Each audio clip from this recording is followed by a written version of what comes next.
Welcome to the Manuchehri podcast. Over the last 30 years, it has been my joy to assist humanity in aligning with their magnificence so they may heal, discover their natural gifts, and communicate with loved ones living on the other side. May you also experience delight while we dance in the powerful, intuitive world of energy. Let's get going. Hello, everyone, and welcome to Where the Divine Meets Energy. It is actually July 21st here in the United States in the evening. And interesting enough, our current president just decided to not run for a re-election. Very interesting. I don't think that's ever happened before in the U.S. history. And I won't go into a lot of politics because it's not everyone's favorite topic, even though it is something that I find very interesting and fascinating.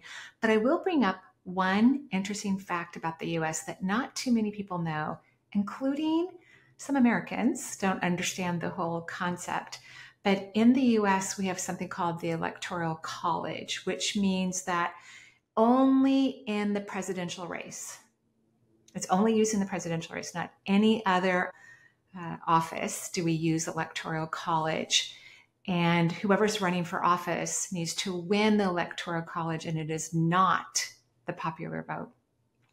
So I believe the last Republican to win the popular vote was President Bush. So, for example, in 2016, Hillary Clinton won the popular vote by over 3 million votes, but she didn't win the Electoral College, so she wasn't deemed president. It's something in our Constitution. It's really interesting because it's not democratic. It's really not of the people, right? Like so we've had many, and I believe all Republican presidents who were elected via, many of them, not all of them, but I mean, all the presidents who lost the popular vote were Democratic. And that means when we've had a president not have both, like Barack Obama had both. He won the Electoral College and the popular vote twice. So when we've had elections where the candidate that won the popular vote but lost the electoral, they were Democratic. So many of our Republican presidents have only won the Electoral College, not the popular vote. Fascinating, very fascinating. So now we're going to have a brand new president, sometime that will be decided towards the end of this year.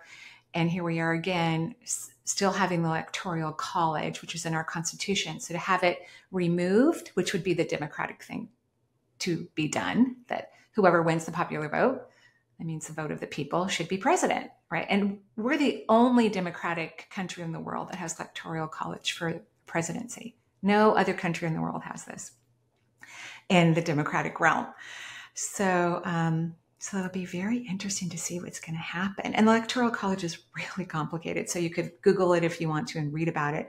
But we would literally have to have, because Republicans love Electoral College, obviously. So we'd have to have the Senate and the House have enough progressives who would want to change the Constitution, which is going to take a lot of effort in order to not have this part of the American way of voting in a president. It's fascinating to me.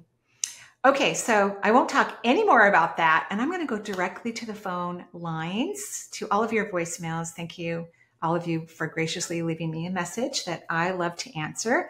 So I'm going to get through, I think, about 12 of them for this particular podcast.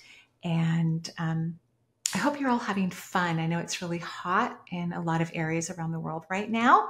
So I hope you're staying cool and you're finding fun things to do and that you are enjoying your life no matter what you're doing in the world. Okay, here we go. Hi, Marie. My name is Vicky. I'm calling from South Africa. I just wanted to ask, I became aware of a portal time, 11:11, while I was sitting at the bedside of my terminally ill father. It's happened frequently since then that I will glance at the time and it'll be 11:11. So now I'll just call it granddad time. But does it have any significance to his presence on those days at that particular time? Or is it a portal that opened up at his passing? Since his death, I've taken a course in caregiving, and I travelled to Scotland to look after a quadriplegic gentleman I absolutely loved the experience, and I feel like it's my new soul journey to pursue this adventure. It'll give me continuous change and movement and some financial benefit. I hope I'm on the right path. I'd love your insight. Thanks so much. Bye. Hi, Vicki. Yeah, I think you're on the right path. I mean, first of all, you're having fun. When we sit at the bedside of people who are leaving the planet, whether they're leaving in the moment, like your grandfather, or someone who's, going to be leaving in the next several years or even months down the road, we do have kind of like a portal aspect occurring. Grid lines or doorways, portals open up so that loved ones can come from other dimensions who are no longer on the earth, people that those that are in physical form knew in this lifetime or from other lifetimes, even dear friends that come from their soul pod, because people who we are very, very connected to come from our soul pod. That means a bunch of souls that were born at one time based on a certain type of consciousness and awareness and inspiration from the divine, from source, from the universe, from the energy.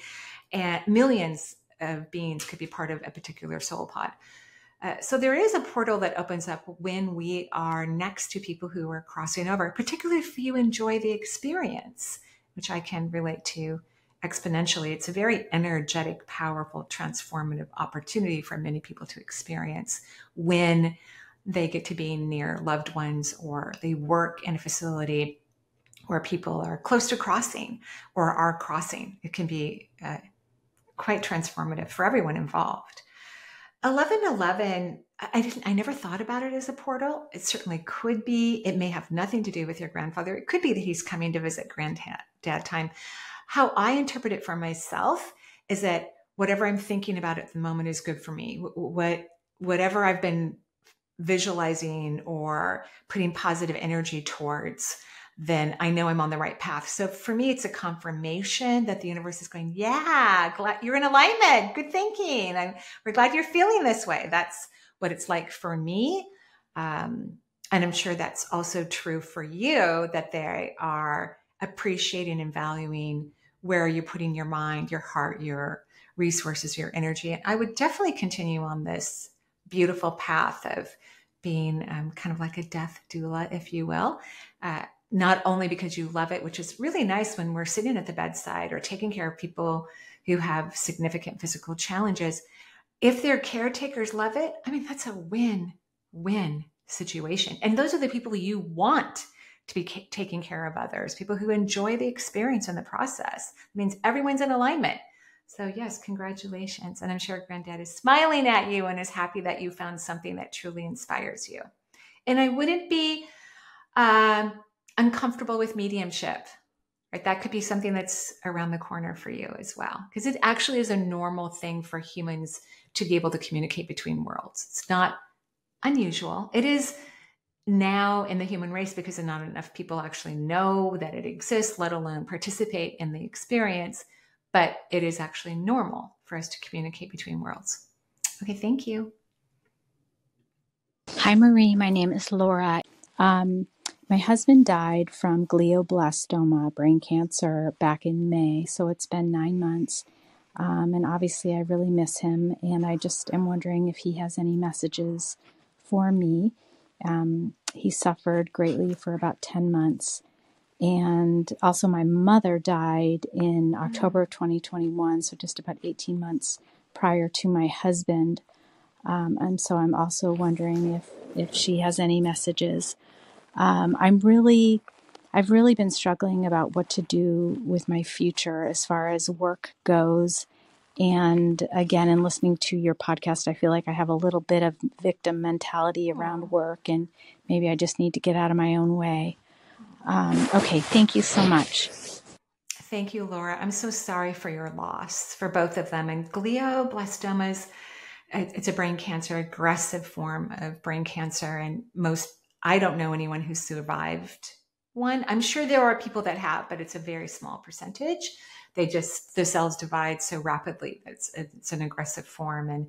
And so for just our listeners, the reason why I'm sure your husband suffered is because he's young, and modern medicine did everything they could to save his life, which involves surgery, gamma knife, maybe some chemotherapies, most likely. It's very intense and very aggressive, the treatments are, because the cancer is so aggressive. I wish that oncologists would have more authentic conversations with their patients who have aggressive forms of cancer. Because when I see someone who has an aggressive form of cancer, the first thing I think about is, do they want to leave the planet? That's the first thing I look at when I'm scanning their energy. And I mean, obviously your husband wanted to leave the planet because he's not here, and souls only leave when it's their time. Like, they're not conscious of that decision. But I wish physicians would be more honest about the path of treating certain types of disease processes, so that people could actually have more time with their families. I've seen people pass away who've had no treatment, not with a glioblastoma, but with like breast cancers. The end is very similar in terms of there's, pain and discomfort. Hospice care is a godsend because they make beautiful cocktails that take away pain so that patients can leave their body with ease and rest, which is really amazing. Their nurse practitioners and their connection to their physicians is really quite remarkable.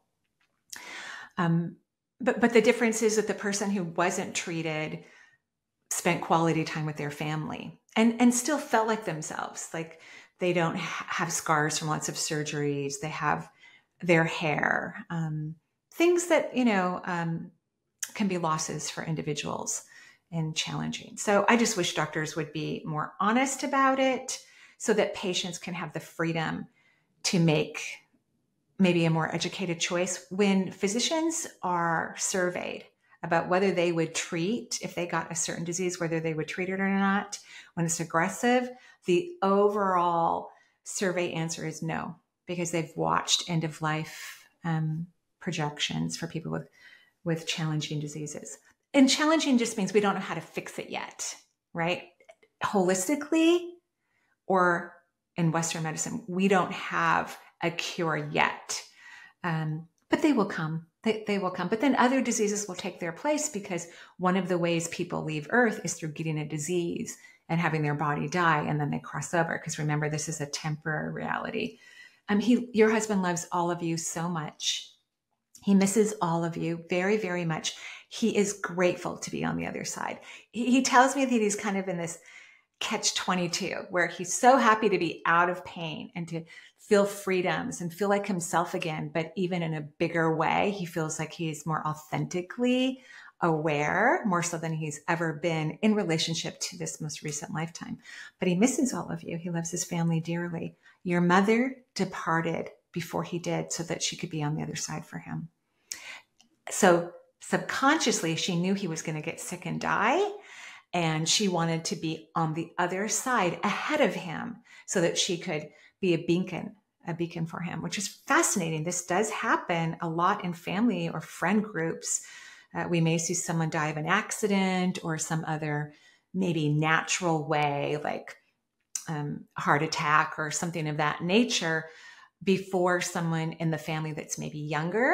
We see this a lot in children, where children are going to cross over and they don't have a lot of people that they know that are living on the other side from this lifetime. And so a grandparent may have a heart attack a few years before the child leaves because they want to be on the other side to greet their grandchild. So your mother left early to be with your husband, which I think is adorable, by the way. I just don't want you to rush about work. I just don't want you to rush yourself. You're still grieving and healing, and maybe you have to work. I don't know all of the circumstances, but please try to choose something that's nurturing for you and feels good, and you could have fun and playfulness, something that meets some of your needs financially, if that's what you need, but maybe not all of them, but it meets more emotional needs because you're still healing. So I hope that's helpful. And if you don't have a financial need to get a job, it's okay to still rest and recuperate, because what you went through is traumatizing for those living on Earth too. Okay? All right, thank you. Hi, Marie. My name is Shannon, and I live in Indiana. I would really like a health energetic reading. I have a skin condition called granuloma annulare. I first noticed it 7 or 8 years ago on my elbow shortly after moving to the home I currently live in. Right now I have 5 spots. The largest 2 are on the outside of my ankles, another on the outside of my left knee, one on the inside of my right knee, and a smaller one on the front of my right ankle.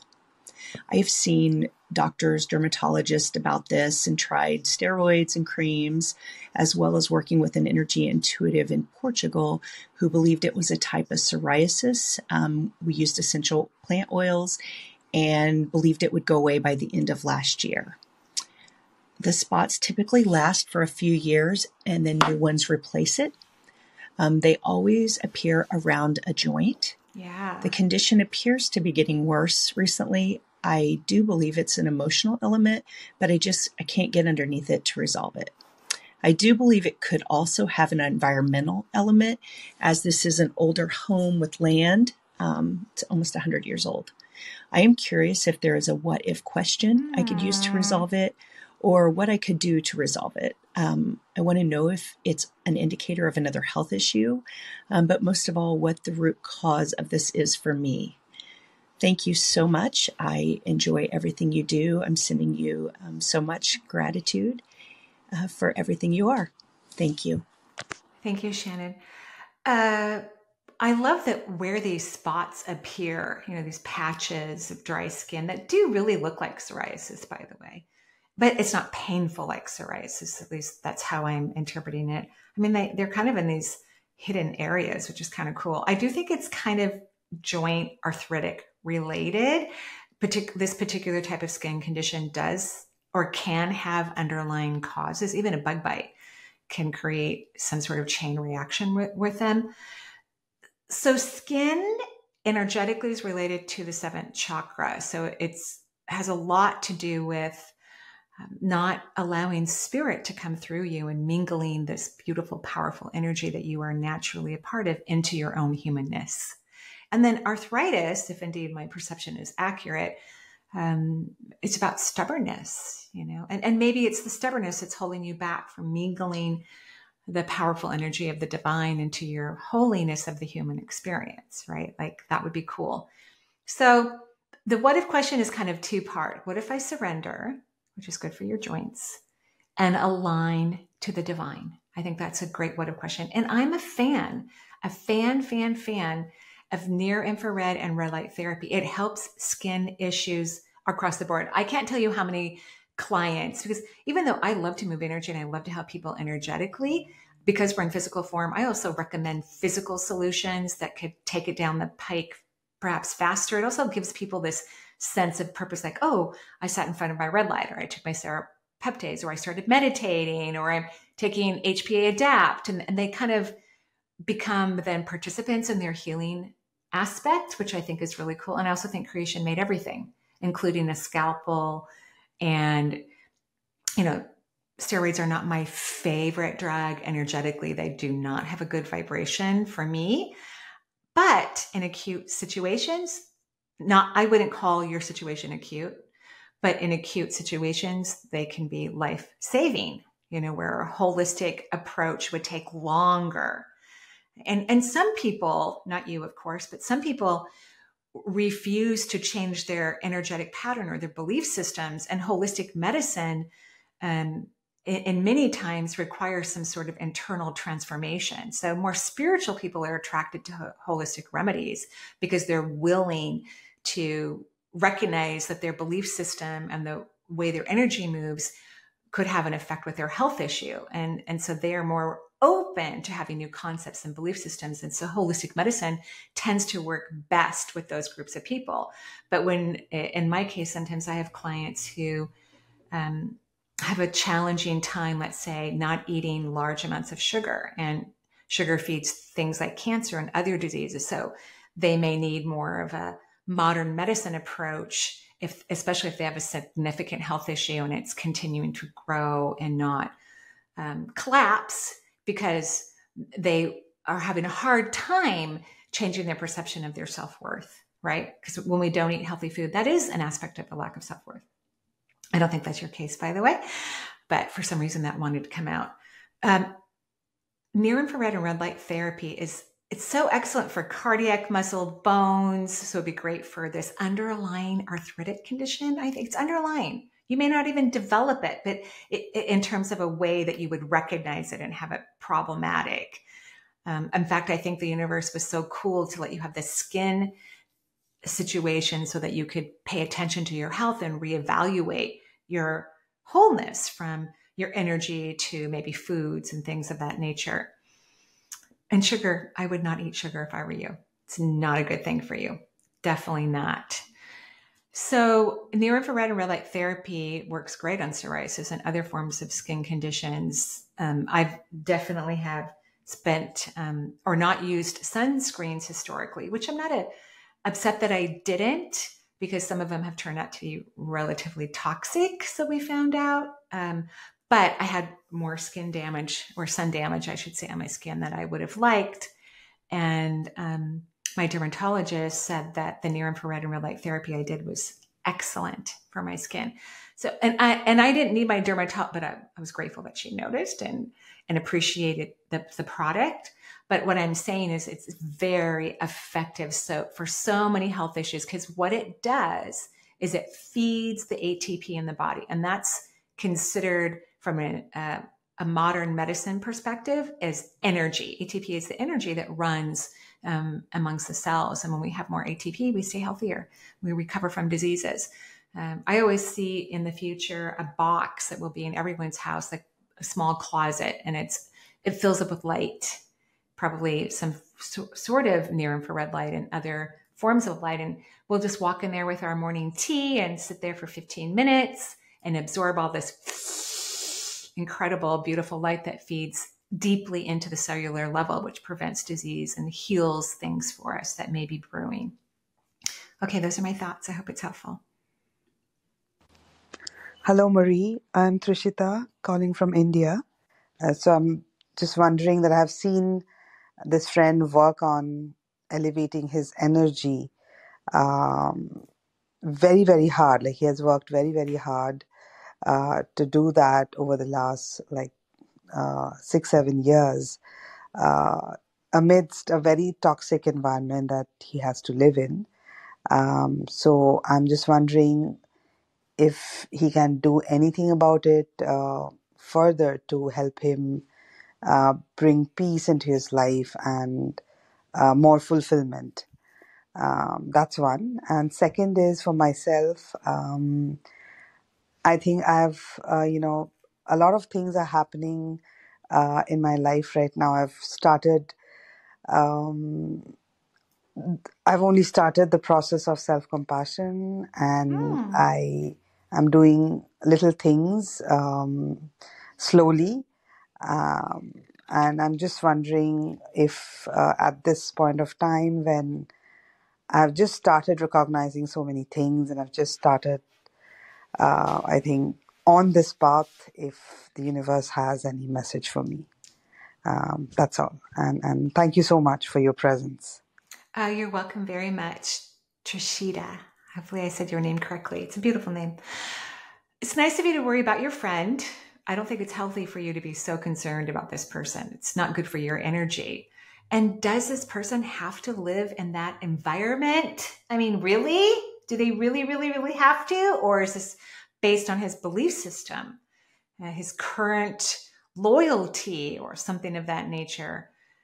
And raising your vibration makes you feel good no matter where you are, no matter what you do. And it's almost like you can't sense what's going on with other people. One of the things I do when I'm in a situation where I tend to overgive to help others, or I move into my people-pleasing pattern, or I'm just not having fun, like I don't like the conversations that are around me, or I don't like, when I was in North Carolina recently, it was just really, really hot. And so what I do to help me keep my vibration up, and maybe something like this would be fun for your friend. But again, does he have to live in that environment? Because the answer is no, he does not. He's choosing to.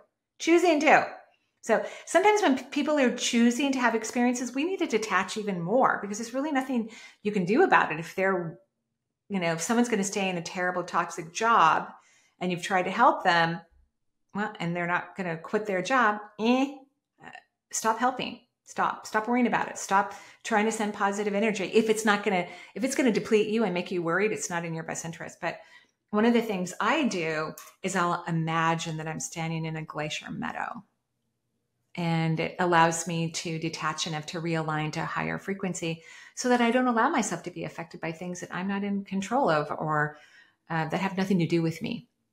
So maybe something like that. It may not be a glacier meadow for him. And maybe you need to do this exercise when you're worried about this person, because this person is intelligent.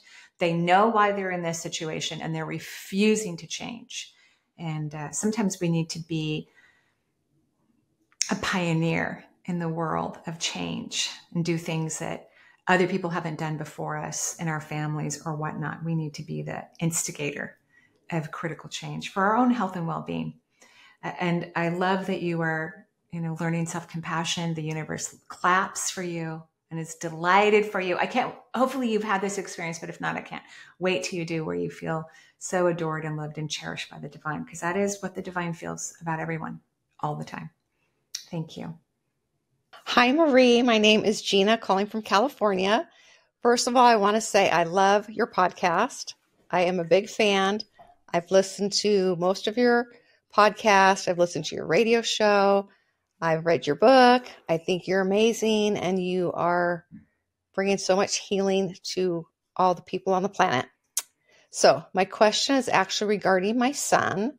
He's an athlete, and he keeps having reoccurring hamstring issues, probably on and off for the past 3 years. First it was his left, currently it's his right.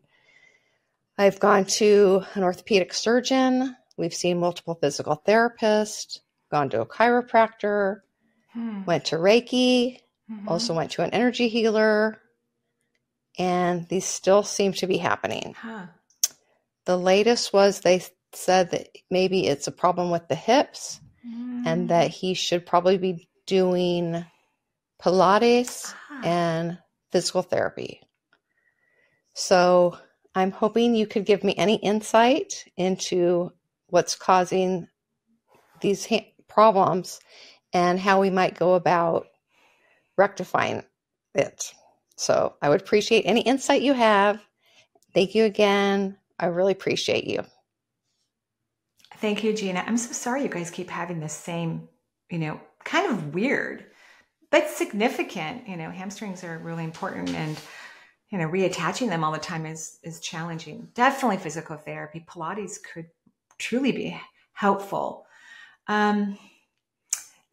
I get this as a past life situation for him, and it's about this fear of detachment, and not from a physical thing, like not from his hamstring, but emotionally. Your son has a lot of fear of detachment in relationships, especially family bonds, which he could be aware of, or you might have noticed it, So what I'm going to do, and I haven't done this on a podcast, and hopefully it won't sound too weird. And I do this all the time in private sessions, but I'm going to do a little bit of toning on your son and do a little bit of past life healing, because his body is open to it. But that's why these keep happening. He has a past life, several of them that are unresolved, where he has felt detached. And I'm not using the word abandoned, which obviously means similar things, but I think some natural occurrences occurred that made him feel detached from a family, like maybe a boating trip and everyone died but him.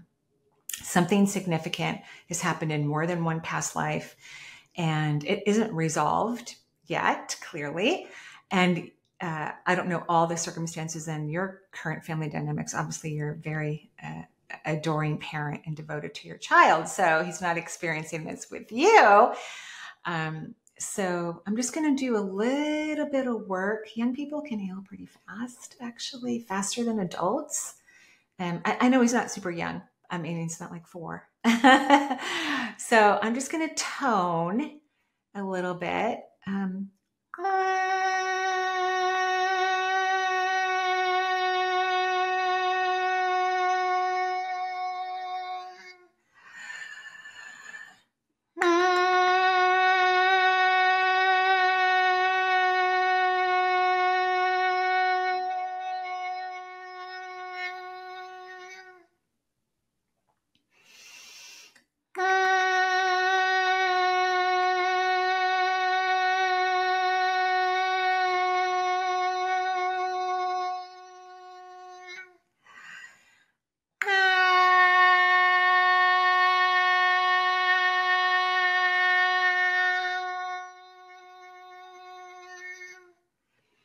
And then if he could do the what if question, what if I feel safe, loved, and adored throughout my lifetime here on earth? And he doesn't have to think about what that means. In fact, it's better if you don't. If you just were to say this either silently or out loud for months, multiple times a day, or pick like 3 to 5 minute intervals while he's just going to repeat this over and over again. I do a lot of what if questions when I walk Charles, because I'm watching him and the roads and poop. So my mind is not getting involved. I'm nicely distracted while I can repeat positive, curious what if questions. Yeah. And he's going to be okay. He will. All right. Thank you. Hi, Marie. My name is Laura Catherine, and I'm calling from Mississippi. I have had a lot of people in my life pass in the last 10 years, and they were the people that were really the closest to me and the most supportive. And it unlocked what I now realize are mediumship abilities, and it's been the primary way that I have dealt with the grief. It's been beautiful. It started when my sister passed, and anyway. But my question is actually about my mother. She died in 2022, and she had chronic health conditions that lasted decades. And she's really the one that I don't actually hear from clearly like I do the others. I know she's with me. I sense her involvement. But I would love more information about how she's doing right now, and if she has messages for me or any real clarity around not just why I don't hear from her so clearly, but mainly I would love to hear from her. I would love to hear from her. Yeah, I appreciate it. Thanks for everything you do. You're very welcome. So one of the reasons why we don't hear from certain people on the other side is because they can't help us. They're not consciously aware enough to help us. Like, there are people on earth that are more conscious and are more aware than people who live on the other side. Like, there are so many people in both of my parents' family members that are past, obviously my grandparents and aunts and uncles on both sides. Almost all of them are gone. My mother's still here, but all of her siblings have crossed. My father has crossed, and only one of his siblings is here on earth.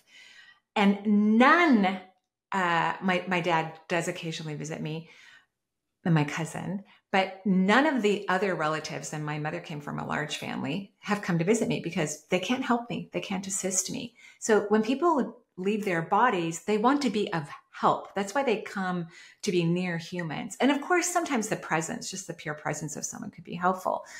But your mother feels that she actually likes learning from you. She takes notes. She's like, oh, I could do it that way. Ooh, why didn't I think of that? Ooh. So she is learning from you.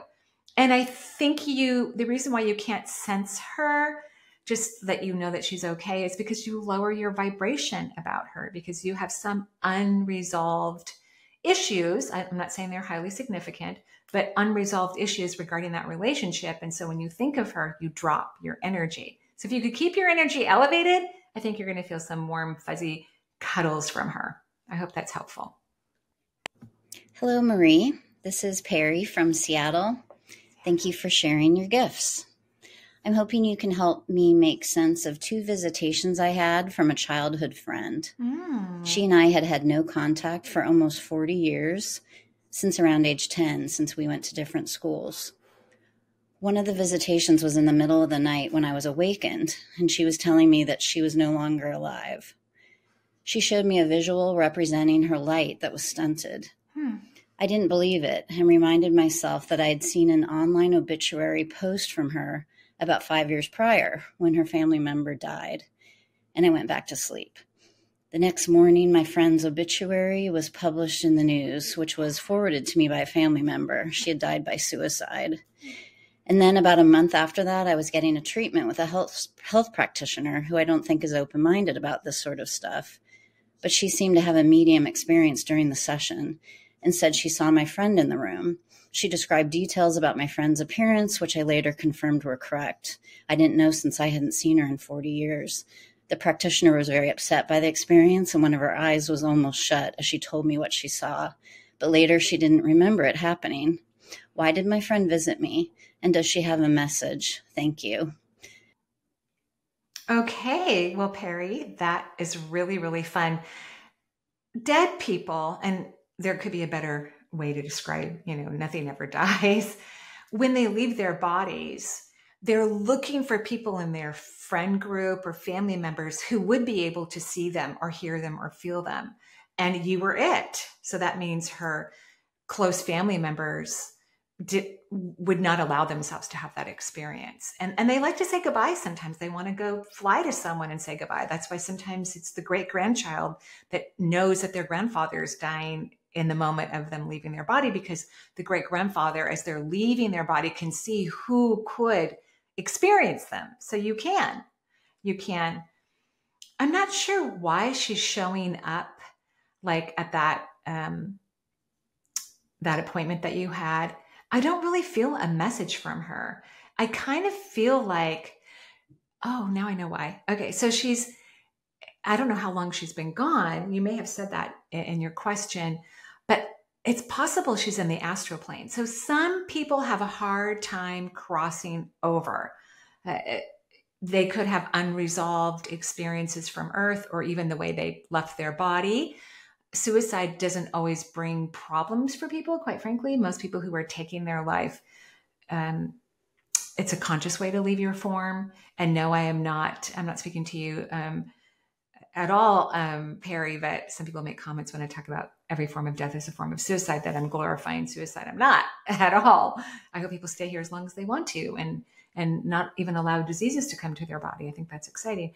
But some people, regardless of how they die, and I don't see as many from suicide as I do from other ways that people die. Some people have resolved issues. It could be about their death, could be about other things that maybe didn't work out in their life, and they have a hard time crossing. So I bet you $50 that your friend is in the astral plane. And that was why you had this thought of a diminished light. People can stay in the astral plane as long as they want to. No one has to cross. Beings don't even have to reincarnate if they don't want to Earth or other places. But she may be asking you to help her to cross over. So the way to do this, and you might just download it, you don't need my help necessarily, is to get your energy really high, maybe light some candles, and ask to be shown a light path for her from the astral plane all the way to the other side. So she might be asking you to do that, which is really, really exciting and super fun. It's not something I do, but I have helped just because it doesn't excite me, but I've helped a lot of other people who've lost friends or family members who are asking them to cross. So I think that's what's happening. Okay, keep me posted. Hi, Marie. This is Jana calling from Canada. We have 3 little kids, ages 3, 5, and 8, and I'm wondering if there's anything that you would recommend for us to help them connect more with their spirit guides and higher selves. I have my own practice, but I often do it when they're not around, which is, you could probably understand why. Anyway, that's it. I hope you're having a wonderful, beautiful day, and I love you lots. Aww. Thanks so much. Bye. I love you too, and I love all of you that call, all of you that listen. Thank you so much. I think what's critical in teaching children so that they can have these multisensory connections, but is to really teach them about energy, because kids are super smart. They're aware, they're fresh from creation, not only so that they are open to all of the consciousness that surrounds them, but even helping them to make really good life choices while they're in physical body. It's all about the energy. I remember when my middle daughter was in college, her first year, she didn't have fun. Her dad and I would take turns driving up to her school every month to spend time with her and take her out to lunch. And she just wasn't having any fun. It wasn't energetically a good fit for her. We found out that she really needs to be around family at that time anyway. So eventually she dropped out of that school. She finished the year and went to go live with her sister and investigate some programs at another university. And all of a sudden her mood completely changed. And it was during that time that she took a test that would let her know about some potential career paths, which ended up being agronomy. It's agriculture. No, we do not live in an agricultural area. And that's what she thrived in, loved it. So she herself could feel the energy when she took the test. She goes, Mom, this is really weird. I've never even driven a tractor, but I want to go study soil sciences and agronomy. And she even taught at the university level in that particular career path because it brought her so much joy and passion.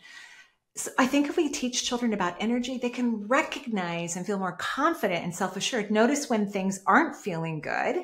Notice when things feel amazing. And then that leads to feeling the multisensory world as well, so that we can have conversations when our family members are on the other side, or build relationships with our guides that we're conscious of, and archangels, and also have this layered, beautiful, energetic understanding of the cosmos, and even a layered understanding of what's happening even on planet Earth, so we don't get caught up in all the unique and interesting varying degrees of unique souls trying to figure life out here individually and collectively, which makes it very interesting in our political world around the world, like all of that. So that's what I would do. Yeah. Thank you everyone for listening. Have a beautiful day. Stay cool if it's warm in your part of the world. And I wish you all joyful blessings. Bye-bye.